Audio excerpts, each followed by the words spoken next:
আজকে ভিন্ন ধরনের একটা এসএমএম প্যানেলের সাথে আপনাদের পরিচয় করিয়ে দেব। প্যানেলটির নাম হলো clicknova.smm.com। যে কোনো ব্রাউজারে এসে এটা লিখে সার্চ করে যে ওয়েবসাইটটি পাবেন ওয়েবসাইটে চলে আসবেন।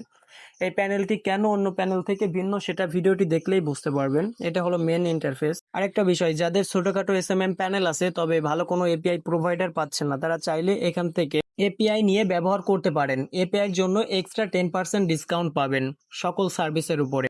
আমরা কম বেশি সকলেই জানি যে কোনো এসএমএম প্যানেল ওয়েবসাইট ব্যবহারের আগে একটা অ্যাকাউন্ট খুলতে হয়। তো আপনি যদি এই সাইটে নতুন হয়ে থাকেন, সাইন আপ পেজে ক্লিক করে অথবা কন্টিনিউ উইথ গুগলে ক্লিক করে একটা অ্যাকাউন্ট খুলে নেবেন। আপনি যদি না বুঝেন কিভাবে অ্যাকাউন্ট খুলতে হবে, কিভাবে এই প্যানেলটি ব্যবহার করতে হবে, সেক্ষেত্রে নিচের এই ভিডিওটি ক্লিক করে ভিডিওটি দেখে নিতে পারেন। এখানে সবকিছু এ টু জেড দেখানো আছে। তো আমরা একটা অ্যাকাউন্ট খুলে নিচ্ছি। অ্যাকাউন্ট খোলার পরে নতুন একটি পেজ ওপেন হবে। এই পেজটার সাথে আমরা কম বেশি যারা এসএমএম প্যানেল ব্যবহার করি সবাই পরিচিত। এখানে আছেন সার্ভিস পেজ বলে এটাকে। তো এখানে বিভিন্ন ধরনের ক্যাটাগরি সার্ভিস পাবেন, ফেসবুক, ইউটিউব, টিকটক। তো আমরা ফেসবুকের কিছু সার্ভিস যদি একটু ঘেটে দেখি, অনেক ধরনের সার্ভিস আছে। তো আপনার যেটা লাগবে ওটা সিলেক্ট করে লিঙ্কের অপশানে সেই লিঙ্কটা পেস্ট করবেন এবং কন্টেন্টটি এখানে আছেন পরিমাণ লিখবেন। লিখলে নিচে দেখবেন যে হচ্ছেন আপনার একটা চার্জ অ্যাড হয়েছে। তো এটা চার্জ যেহেতু অ্যাড হয়েছে, এটা তো ফ্রিতে ব্যবহার করা যাবে না, আগে অ্যাড ফান্ড করতে হবে। সেজন্য অ্যাড ফান্ড অপশানে ক্লিক করবেন। যে কোনো এসএমএম প্যানেলেই ব্যবহারের আগে অ্যাড ফান্ড করতে হয়, এটা সবাই জানি। তো অ্যাড ফান্ড অপশানে যদি আসি, এখানেও একটা ভিডিওর মাধ্যমে দেখানো হয়েছে কিভাবে অ্যাড ফান্ড করতে হবে। এই সাইডে না বুঝলে এই ভিডিওটা দেখবেন। উপরে হচ্ছেন ক্যালকুলেশনের জন্য একটা অপশান দিয়ে আছে যে $1 সমান সমান কত বা কত ডলার সমান কত বাংলা টাকা আসে। তো আপনি যদি না বুঝেন ওখান থেকে দেখে নেবেন। তো আমি নিচে যদি এখানে ক্লিক করি অ্যামাউন্ট সেকশনে, আমি যে কয় ডলার নিব সেটা অ্যাড করে স্টার্ট পেমেন্টে ক্লিক করে দেবো। লেখার পরে এখানে দেখেন নতুন একটা ইন্টারফেস চলে এসেছে, চেক আউট পেজ। আপনি যে মাধ্যমে পেমেন্ট করবেন সেই মাধ্যমটা এখান থেকে সিলেক্ট করে নেবেন। ওটার উপর ক্লিক করলে চলে আসবে এরকম একটা ইন্টারফেস। তো এখান থেকে এই নাম্বারে সেন্ড মানি করে ট্রানজেকশন দিয়ে ভেরিফিকেশনে ক্লিক করলে কিন্তু অটোমেটিকলি ডলার অ্যাড হয়ে যাবে। তো আমি আপাতত অ্যাড করতেছি না, আমি এখান থেকে ব্যাক চলে আসি।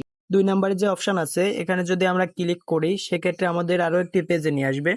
এটা মূলত হচ্ছেন বড় পরিসরে অর্ডার করার জন্য। ধরেন আপনার 1 লাখ, 1.5 লাখ, 50,000, 60,000 যদি কোনো সার্ভিস লাগে, তো সেক্ষেত্রে এখানে হচ্ছে আপনার সার্ভিস আইডি দিবেন, কোয়ান্টিটি কত পরিমাণ, আর লিঙ্ক যে সাইডে আর কি নেবেন লিখলে সাবমিট করলে কিন্তু হচ্ছেন এটা ম্যানুয়ালি তাদের কাছে চলে যাবে। এটা হচ্ছেন আপনার বড় অর্ডারের ক্ষেত্রে। 3 নম্বরে অপশান যদি খেয়াল করি, অর্ডার হিস্টোরি, এখানে আপনার অর্ডারটা কোন পর্যায়ে আছে সেই স্ট্যাটাস এখানে শো করবে। ক্যান্সেল হলো নাকি কমপ্লিট হলো না কি পর্যায়ে। তো অ্যাড ফান্ড তো আমি দেখালাম। টিকটক কয়েন বাই, এই অপশনটা এদের বিশেষ একটা ফিচার। তো যারা টিকটকে কয়েন রিসার্চ করতে চাচ্ছেন, বিভিন্ন ক্ষেত্রে টিকটক কয়েন প্রয়োজন হয়, ব্যবসার ক্ষেত্রে বা ভিডিও ভাইরাল করার ক্ষেত্রে, সেক্ষেত্রে এখান থেকে টিকটক কয়েন রিসার্চ করতে পারবেন।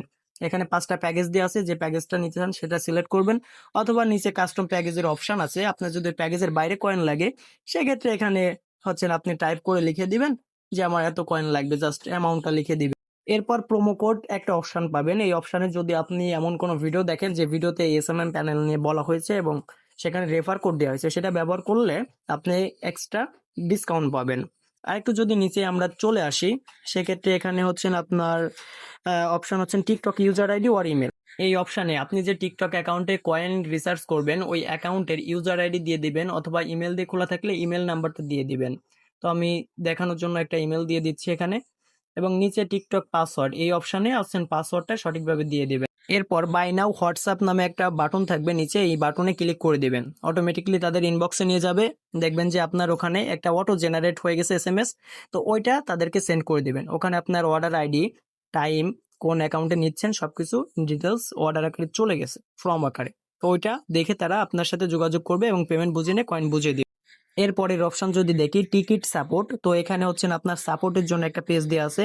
সাবজেক্টের এখানে আপনি কোন বিষয়ে সমস্যা ফেস করছেন ওটা সিলেক্ট করে দিবেন, ঠিক আছে। এবং এই মেসেজ অপশানে আপনি যে সমস্যা ফেস করছেন ওটা সংক্ষিপ্তভাবে লিখে সাবমিট অপশানে ক্লিক করে দিবেন। এরপরে এপিআই, এটা তো দেখাইলাম এখান থেকে এপিআই কিভাবে ব্যবহার করতে হয়। এরপরের অপশান চাইল্ড প্যানেল, মানে এইটার মাধ্যমে আপনি একটা এসএমএম প্যানেল বিল্ড করতে পারবেন তাদের থেকে। এরপরে আপডেটস, এখানে বিভিন্ন প্রাইজের আপডেট পাবেন। সেটিংস থেকে হচ্ছেন আপনার অ্যাকাউন্টের তথ্য চেঞ্জ করতে পারবেন, পাসওয়ার্ড চেঞ্জ করতে পারবেন, 2 ফ্যাক্টর অন করতে পারবেন, এপিআই কি জেনারেট করতে পারবেন। যারা বিভিন্ন কাজের জন্য এসএমএম সার্ভিস নিয়ে থাকেন বিভিন্ন সোশ্যাল মিডিয়ার, তারা এই প্যানেলটা একবার ট্রাই করে দেখতে পারেন, অবশ্যই আপনারও ভালো লাগবে।